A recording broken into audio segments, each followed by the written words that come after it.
everybody. So we have a nice, small, tight-knit group here. So I may change things up a little bit, make it a bit more conversational, as opposed to just me sitting up here talking the entire time. The point of this discussion is that I hope that you walk away with some thoughts along the ways of Internet of Things, and that's really kind of what this discussion is about. How do we protect ourselves? What is the risk, and are we prepared for that type of risk? So that's the ultimate goal of this. So I'm going to kind of leave it open. So if at any point in time you see something on a slide, you hear me say something, you want to have a conversation about it, just raise your hand. We're close enough that I think it'll work out. And so, any questions with that? No? All right, let's see if this clicker works. So my name is Nicholas Hayden. I am the Senior Director of Threat Intelligence for Anomali. I've spent the last 20 years in cybersecurity. I am a cyber warfare officer for the U.S. Air Force. I can hear someone else next door. Great. I still am a cyber warfare officer for the United States Air Force or Air National Guard. So 1 week a month, 2 weeks a year, I put my uniform on and I go and I train nation state defenders, and had some success in the past 10 years at various cyber exercises with Cyber Shield, Cyber Yankee, both teaching as well as mentoring and building teams. One of the 2 years ago, I took a team of individuals that had no cybersecurity experience, but they were what I would call technicians, someone who worked on servers, someone who worked on switches, routers, things like that. And they'd never seen an attack in their entire life. And we actually discovered and mitigated more attacks than, so we were number 3 in the entire United States, which I thought was pretty impressive by them. Beating out people like the NSA. Is anyone here from the NSA? No, okay, good. Beating out people like the NSA, things like that. So I've had a lot of fun doing this for the last 20 years. It's changing. It's changed a lot. I can remember, the Melissa virus years ago, and just how everything has evolved and progressed throughout the last 20 years. I'm currently on the Sticks and Taxi drafting committee. So anyone here on OASIS by any chance? No? Okay. So I'm helping to participate in the drafting of the Sticks and Taxi standard, as an Anomali employee to assist with the integration of all of our devices, getting communication, sharing communication. I mentioned that I had participated and helped set up a lot of exercises in the past, and I saw the value of threat intelligence sharing at a micro level, because we had all these little enclaves. Each state had their own, and when we found something, detected something, and passed that information on, the next team down the road was able to block it, or at least identify it quicker, mitigate it quicker. So that's really kind of one of the reasons why I came into threat intelligence. And that threat intelligence sharing piece is a real passion for mine, because I think the ability to share information quicker, faster is just going to make us that much better. And I make wine. That's my analog. I make wine. Any questions, comments? All right. So I said we're going to make this a little bit more interactive. So I want to everyone uses a different term for Internet of Things. So anyone want to take a stab at what their opinion is of what Internet of Things is or are? No one? Tarek, since I see you in the back. What's your definition of Internet of Things? Could be anything.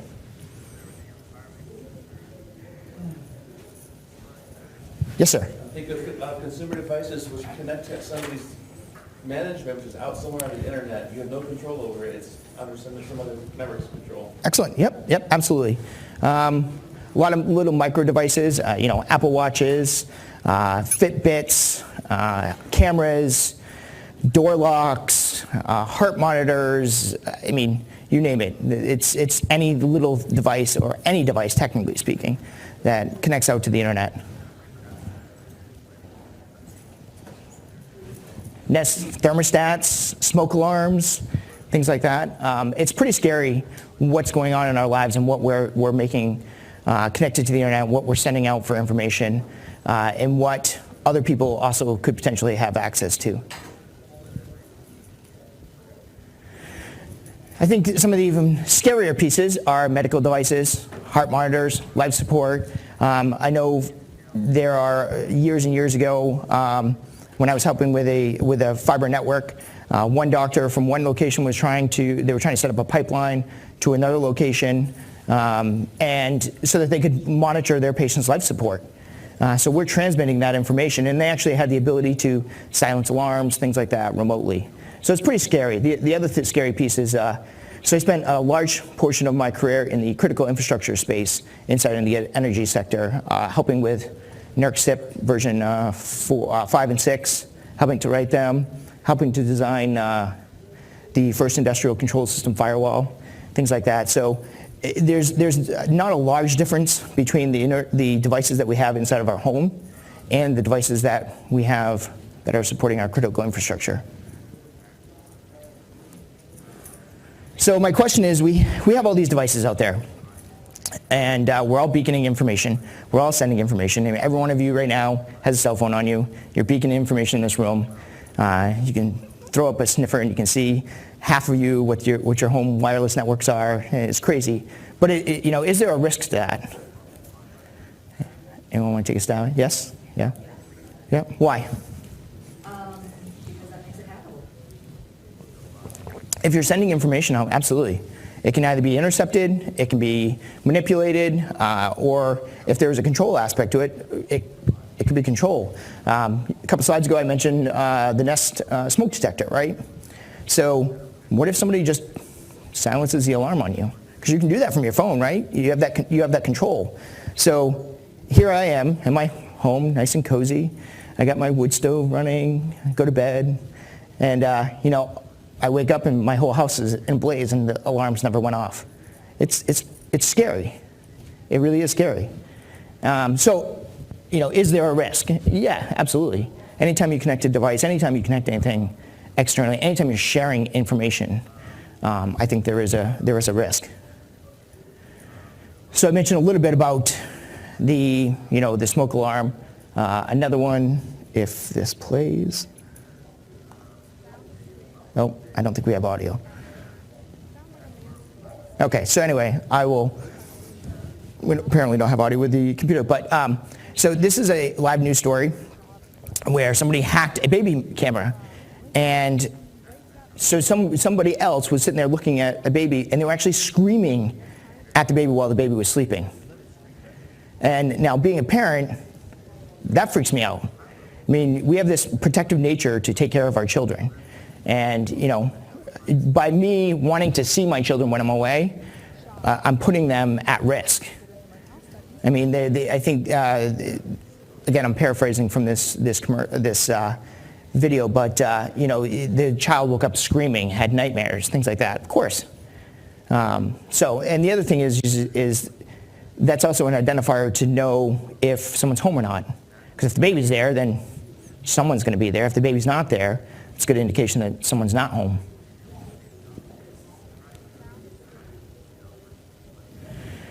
A couple other incidents that have happened recently. Ring doorbell hack. Amazon, they rolled out this service of, hey, the delivery guy can just open up your door and drop off your package for you. What is wrong with that? That's perfectly safe, I swear. It's crazy. It's absolutely crazy. Some other additional risks. Just recently, actually, the FDA recalled 500,000 pacemakers. 500,000 people walking around with a life support device in them that can be hacked, and somebody hits a button, boop, and you just see somebody walk and just fall down. It's crazy. It's crazy. So they have to go through 500,000 additional surgeries to remove those devices?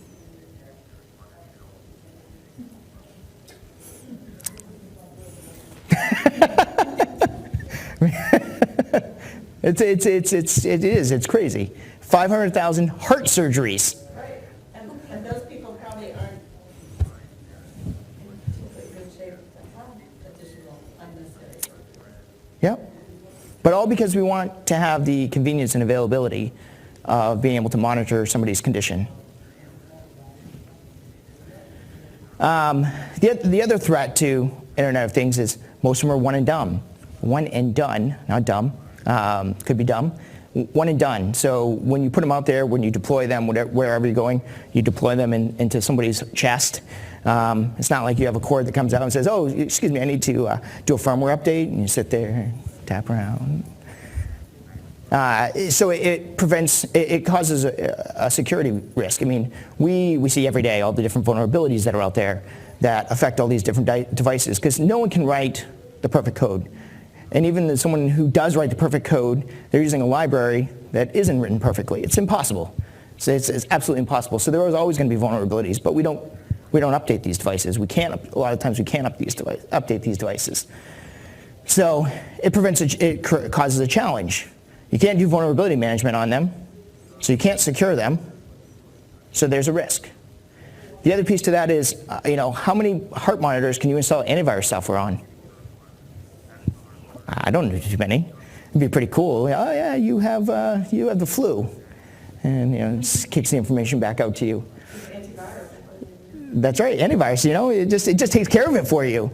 Little nanobots, little nanobots going out. Yeah, exactly. So that creates a risk, right? So everything we know about network security, everything we know about security in general, is you got to throw it out the door, because it's not there. You can't do your vulnerability management. If we go back to the risk equation, risk equals a threat times a vulnerability, and then I use impact score, criticality score, which is a criticality of the asset. But if you can't mitigate the vulnerability, you can't monitor the device, you can't reduce the risk. So you really only have one option. You have to identify the risk and identify whether or not you're willing to take that risk, whether that risk is acceptable for you. I'm going to kind of go off the cuff here, and we had if you all were there yesterday, and General Powell had a speech that he was talking about. He talked about the difference between availability and security. We always go back to that CIA triangle, and this is really what this is talking about. Is do you want to make the information available to you? And if so, are you prepared to accept that risk in order to make that information available to you? So, my question is the risk real? And this is something I stumbled upon when I was working with my team. I just happened to be showing off one of our products, and what is my treadmill doing? It blew me away, because my treadmill is just supposed to sit there, and I push a button, it turns on, and I get to run. But what I discovered is that it was actually running without me. Let's see if we can see some of this. So I pulled this from, I guess you can see it a little bit on the side. So I pulled this from one of my network sensors. So I should probably preface this. What you're seeing is actually my own home, so I apologize. I don't know where my treadmill has been. I don't know where it's going. So if you see something on here, I'm sorry. But so this is just a network monitor that I have running in my house. And what I thought was very interesting is that, why is my treadmill beaconing out to Answers.com? I get the fact that it's going to, iFit. Great. I get the fact that it's probably going to Google. MSN, ESPN, yeah, okay. Because you have the little screen on there, and you want to see your sports, things like that. I get that. But why is it going to Answers.com? What question is my treadmill asking that it needs to go get an answer for? Crazy. So then, and this is actually from the same shot. I just moved it down. All of a sudden, it's learning how to code. It's going to php.net. This is a smart treadmill. It's going to google.ru, JP, France. I mean, listen, my my treadmill gets around more than I do. It's crazy, crazy. Baidu.com, all right, good for you. It's a world traveler. And actually, this is the wrong slide deck. So I'm going to have to do this impromptu. So unfortunately, I don't know why this is the old slide deck, but we're not doing a live demo. So what I did is I started grabbing some network packet captures. And what I found was beltow.com. I think that's even more odd than what I'm seeing here for this information. So I plugged that in. And then there was an FTP. It was ftp.maff.mrface or something like that. I'm like, oh, that's odd. That's really odd. So I took those into ThreatStream and inside our Explorer feature, and I just popped them in there. And some of you saw that functionality earlier. And maybe if we have internet. Do we have internet here? No? All right, I guess I can't do it. So I plugged those into the Explorer functionality, and then I did a passive DNS onto it, and it did this thing. Did a passive DNS on the other one, it did its thing. And then when I searched ThreatStream, all of a sudden I got a couple of connections. Like, okay, so there's threat intelligence on my treadmill, or at least what my treadmill's beaking out to. And then I went and dug a little deeper, and then all of a sudden it went whoosh. And in my previous slide, you would have seen that there were 5 different connections. One of them happened to be APT10. So again, on my other slides, you would have saw that APT10, their primary targets are military members. Previously, I also worked for a company called BAE. And APT10, BAE is a hard target for APT10. So by using threat intelligence and by using that pattern recognition, I found out that, and having to do packet captures, because actually the malware that is on the treadmill itself is so sophisticated that the domains didn't come up here. They also didn't come up in some of my other network sensors like Snort, things like that. So I had to literally set up a packet capture and just run packet captures and then do a DNS filter using Wireshark. I found those others. So it was fascinating. And so I found out that it was APT10. So APT10 wrote this malware for my treadmill. And then so as part of my investigation, I realized that it's actually scanning my network for all my other devices. And it's trying to exploit all of my other devices. And it's trying to gather information on me. It's so targeted because I'm military. But this is my treadmill. This is the crazy thing is, I go out and buy a treadmill because I want to stay fit, I want to stay healthy. I don't want my treadmill out running without me. It blows my mind. And what do? I can't, I got back to the fact that I can't install antivirus software on it. I called the manufacturer. We can't help you. There's no patches, there's no updates. They don't think there's anything wrong with it. Like, but why is my treadmill trying to code? So the risk is real. And part of the reason why I wanted to show off this is that I always think that it's great to show a real life use case. And I mean, this was something that Ryan happened to be, is in the back here, who works for me. We just happened to be messing around on the network, and you start looking at all this and you're like, oh, wait a second. This doesn't make any sense. And then you start digging a little deeper and a little deeper. So I actually found this by chance. And then when I dug a little deeper, I found out what it was. So my question is, how do we protect ourselves? How do we protect ourselves from the IoT? Now, when we talk about IoT things, I think of it as there are actually two separate types of devices. There are ones that leave your network and send data out to the cloud. Then there are ones that stay local into your network.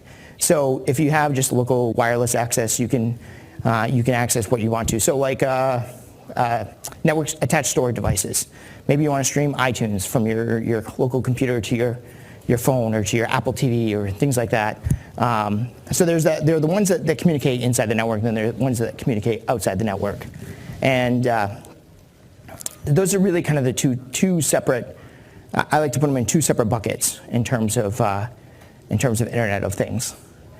So as you can see, really the only true solution is a network-based solution, because you can't do firmware updates. You can't install antivirus software. So, when I come home and my heart monitor or my pacemaker is going off and, calling out to php.net because apparently my heart needs to start learning how to code, that's the only time that you're going to really be able to see that traffic.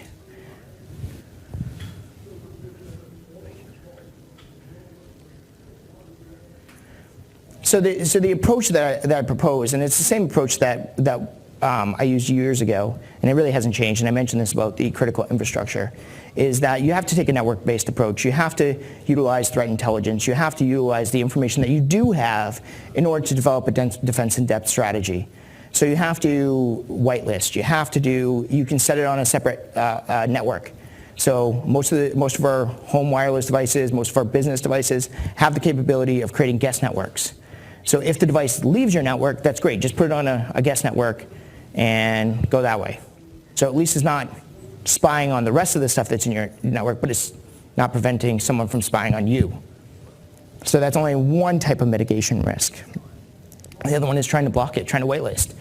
So the strategy I took with my Treadmill was I blocked out all of China, Russia, all of the countries that I don't think that it needs to go out to, and then I whitelisted ifit.com so that it has the capability of going out. So I tried to mitigate that risk as much as possible. And then finally I just got to the point where it's like I really don't need it to connect to the internet.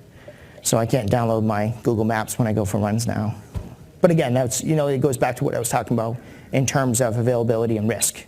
At that point in time, once I discovered kind of what was going on, that shifted that needle away from me, that the availability wasn't as important to me as the risk that I was taking by leaving it up and running and going.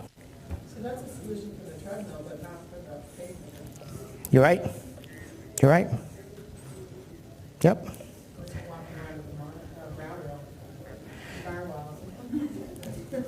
So but that brings up a very valid point. What do you do with those life-threatening devices? What do you do?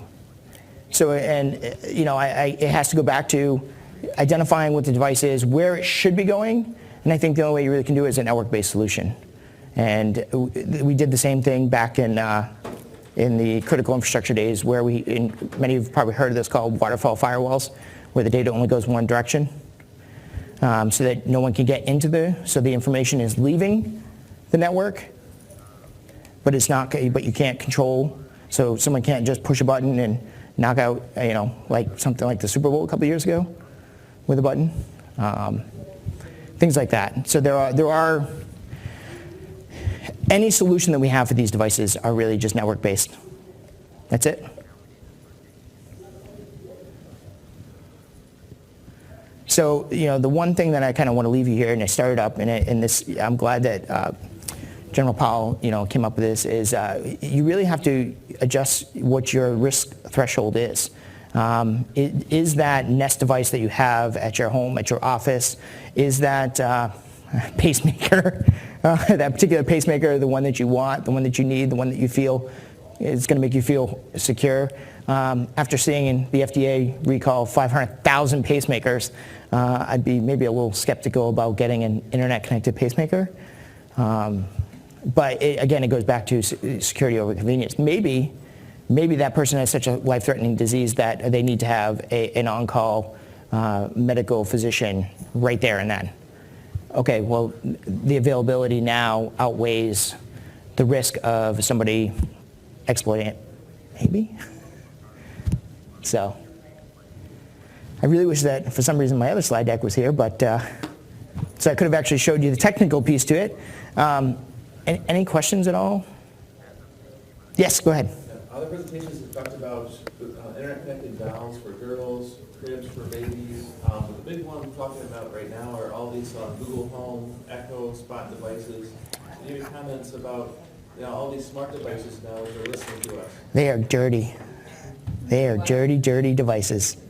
So I have an Echo in my home, and it, for some odd reason, it seems to go out to VPN sites, VPN proxies. I haven't quite narrow down what it's doing. But yeah, they're listening to you. They're listening to you now. Amazon claims that you can go on and see everything they say. I doubt that. I mean, maybe they're doing their due diligence, but yeah, you can see what it recognized when you said, but I'm pretty sure it's picking up everything. And previously, a year or two ago, it wasn't the devices, it wasn't the Alexa devices or the Google Homes, it was TVs. All the Samsung TVs, every single one of them. You go out and buy this new big flat screen LCD panel for the Super Bowl, and it's sitting there monitoring everything you're saying, everything. Every word, everything is going back to, I think it was China, but yeah, so same thing. It goes back to the same thing. What do you, is having that device connected as important to you as the risk? Is that convenience of saying, no, Alexa, order me some milk, or something like that, or Alexa, I need some toilet paper. Is that having that availability there as important as the security risk of somebody listening to you, someone monitoring you? Yeah, I agree, and that's all of these devices. So I just use my Treadmill as an example, but believe it or not, I think the worst one I'm seeing is the Ring doorbell. So I got one of those really cool Ring doorbells because I wanted, if I was traveling, I wanted to see who's coming up to my door, who's trying to steal my package. As all the commercials try to say. I live out in the middle of nowhere, so it's kind of a funny joke because if someone's coming up, they've just walked like 15 miles to my house. But the Ring doorbell, where's it sending all this information to?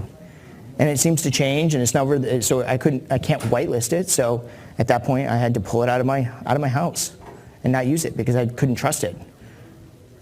So yeah, they're dirty. They're really, really dirty. Do you have a question?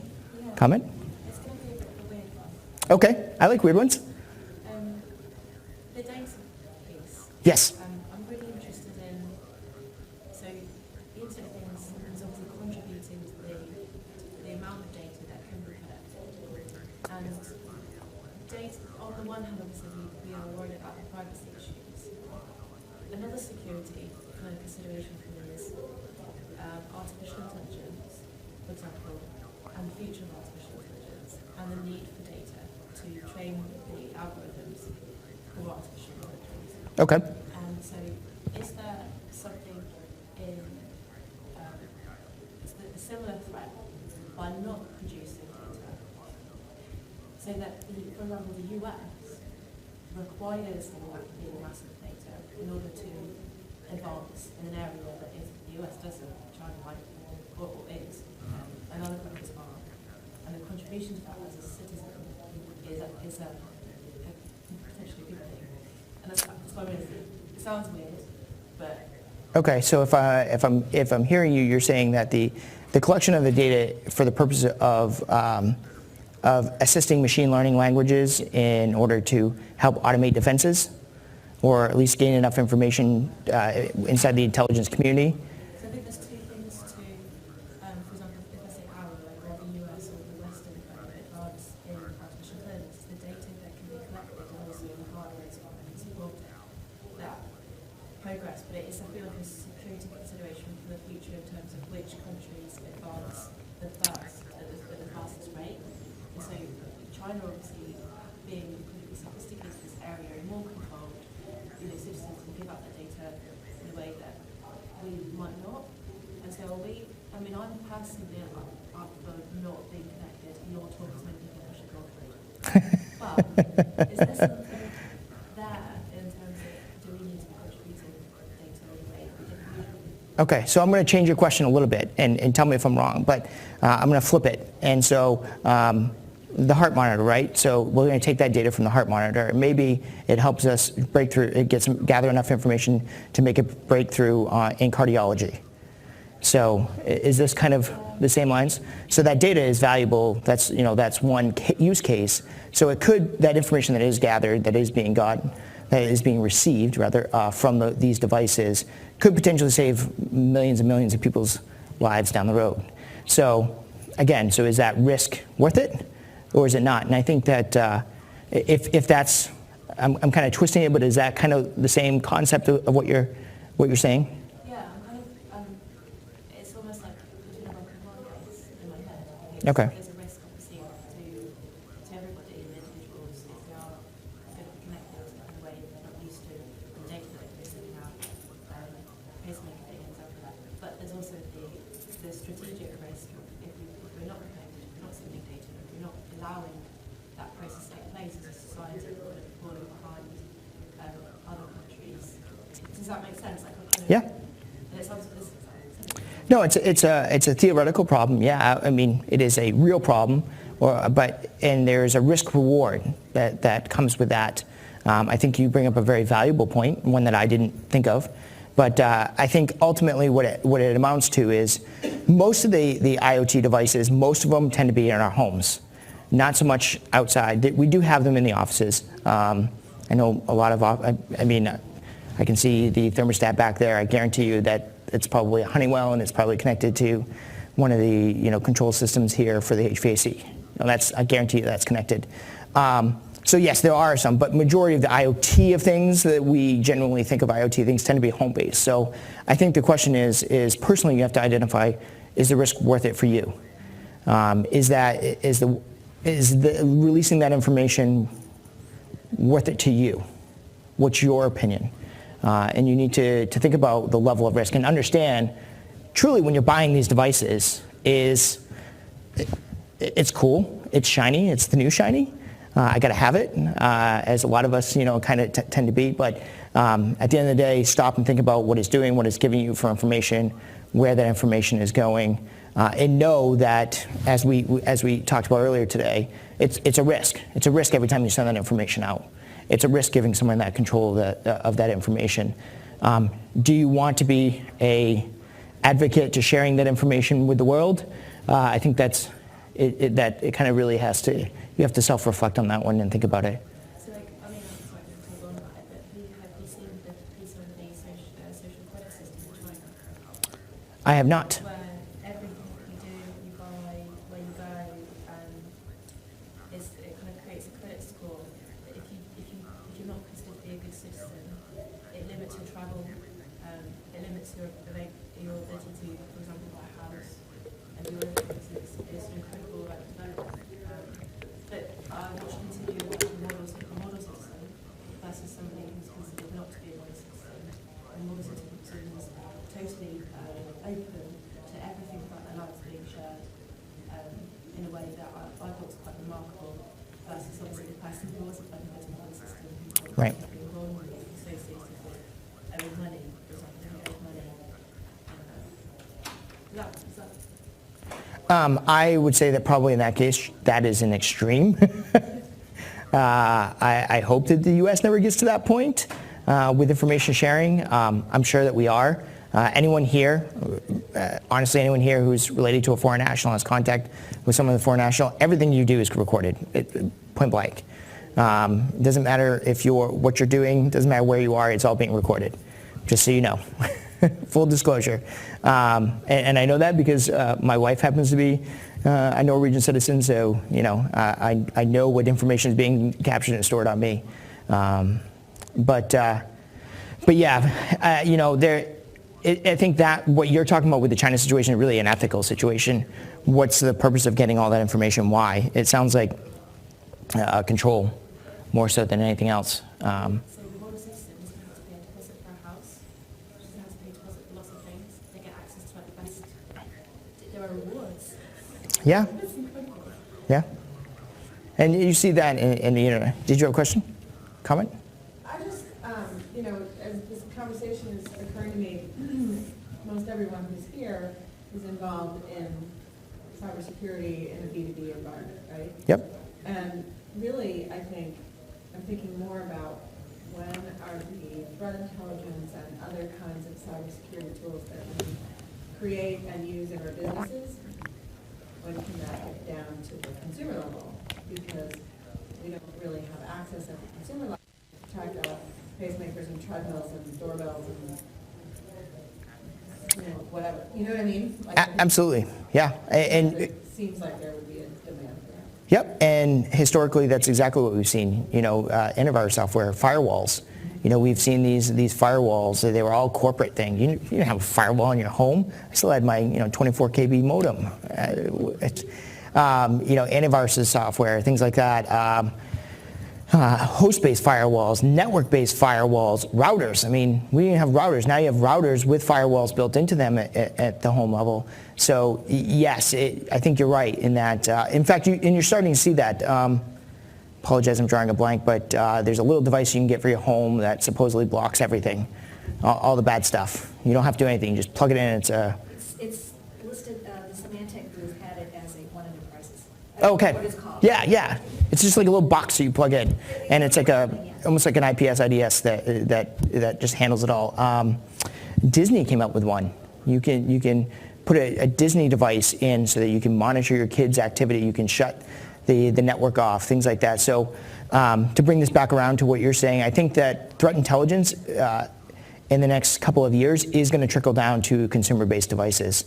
We're going to start seeing more affordable firewall routers that have a cloud-based approach to blocking something with a certain severity score, something that has been known APT. That information is going to eventually trickle down to these devices, and again, it's going to be based on what you set for a risk. So you'll have in my mind that you have this little meter. It's like low, medium, high, old Windows days. So if you want to block everything, you put it up higher. So something with a low, you'll block things with a lower confidence score. If you want to allow more things to go through, essentially censor what you want to block with a higher confidence score, things like that. But yeah, it's going to happen. It has to, because we just talked about the risk. We just talked about these devices. It's the only way you can do it. It has to be a network-based solution. But again, it's not going to help things like pacemakers. When you take that device out of the network and walk around with it. Yep. So it goes back to that. How risky? Unless they build in a firewall and a threat protection into the pacemaker. And we'll probably see it. Yes, Evan. Do you think that so we've got this sort of additional cost, right, where IoT is sort of cheaper because they're lax on security and they're able to release quicker? Correct. So do you think that as the future of IoT sort of starts paying more attention to security, do you see that changing at all, right? Sort of that cheaper and less insecure costs products? Do you see kind of those products sort of normalizing such that they start investing in security? Do you think those two are related at all? I do. I think that with any type of device, from a product standpoint, there's a certain price point that you have to hit. Otherwise, consumers aren't going to buy it. I can't speak to all the devices. For some reason, Apple seems to be able to blow those prices right out of the water. You go buy a watch for $800 now, I think, this last announcement for a watch. I mean, crazy. But so yes, I think that it could. But I think that majority of them are just going to keep doing what they're doing until there's some form of regulation or there's something more stringent upon them to enable those or to force those type of controls. But it really just, the whole point is it boils down to, convenience versus security. That CIA. And in fact, we're seeing it in the Air Force now. So for the last 50 years in DoD in general, everything has been risk adverse. You have to, no risk, can't be any no risk. You see that in the purchasing of the software. You see that in everything, all the system requirements that are being derived for the government for all these products, and why the purchase cycle takes so long and all of that. And that whole shift is going backwards the other way. And we're seeing that now, both on the government side and the military side. So, the government side and the civilian side, where we have this ebb and flow when it comes to security. Right now, all of us are really relaxed because we want this, it's new shiny. It's shiny. It works. It's cool. I can see my kids. So that availability is there. That shininess is there. And then all of a sudden we start to realize the effects of that. And then we start to sway back the other direction. And so insecurity, since the early 80s, 90s, we've seen this over and over again, and it doesn't change. Same pattern. Any other questions? Probably not a question, but more of a comment. Sure. I don't think there will ever be a time where consumer-grade IoT-type products will have built-in security. I think there's too much money to be made, too much data to be collected. But I think the issue for organizations is that we have senior executives who aren't security-minded, and they want to bring in new products to help deliver a service to customers faster or more convenient, or to be the new thing, right? Zelle for payments. There's Yep. no fraud protection at all, but we're going to be able to send money to other people through Zelle, through an app, so stuff like that. So I think the bigger challenge is just trying to wrangle all the things that organizations are trying to do to be first to market. And we can red team something all day, shoot Right. goals, and there's still just risk acceptances to say, oh well, we're just going to keep the risk. It's not worth that much, so we're just going to ship it anyway. And so I just, as far as home products go, I think everyone just needs to assume that they're being listened to. Alexa's getting subpoenaed for murder cases now. So, I mean, there's, Yeah. you didn't hear about that? They're Some using- guy killed another guy in his house, and Alexa was on. It wasn't actively listening, but the police were able to successfully subpoena Alexa to listen to the recording of a guy killing another guy. So like, was it Yeah, it was intentional, collective. was it self-defense? Yeah. Was it, like, what was going on? So, and it's funny you say that because literally this morning, I got an email that said Eyewitnesses. that Amazon was opening up their capabilities so that it can identify if there's anything bad going on in your house. I kid you not. I literally got the email this morning. So yeah, it's crazy. And convenience, right? Do you need that convenience? Well, most people aren't security minded. So No. the convenience outweighs everything. When I'm going to keep location services on, I'm going to have Alexa in my house, Treadmill, my light bulbs, like everything is connected to everything else. So I think people just want cool tech, cool gadgets and Nest and everything else, but just. What me personally I would like to see, it never happened, this is my opinion, is how when you download an app on Android or iPhone and it comes up and notifies you, it says, this is the information we're gathering, this is where it's going. Why can't we have that on a box of one of these devices? So that at least we're making people aware of what the risk is. And I think that's the fundamental principle that we're lacking in these consumer products. Because most people, all of us, I would say most of us, I think all of us here are are inside the cybersecurity domain. So we think about risk. We think about that. You talk about the CEO level and how that a lot of them aren't thinking about the risk, but we are for them. But if they had something when they first popped it up and said, this is what this is doing, and this is where the information is going. Well, maybe then someone can come up with a way that you can scan it, and all of a sudden it sets all those whitelists, all the firewalls, all the network detection things for you, so that it only allows the traffic that it's supposed to be allowing. Just a QR code. Boop. There, my router's now secure. Yeah. Running out of time. Maybe have time for one more question. Anyone else? All right. Thank you.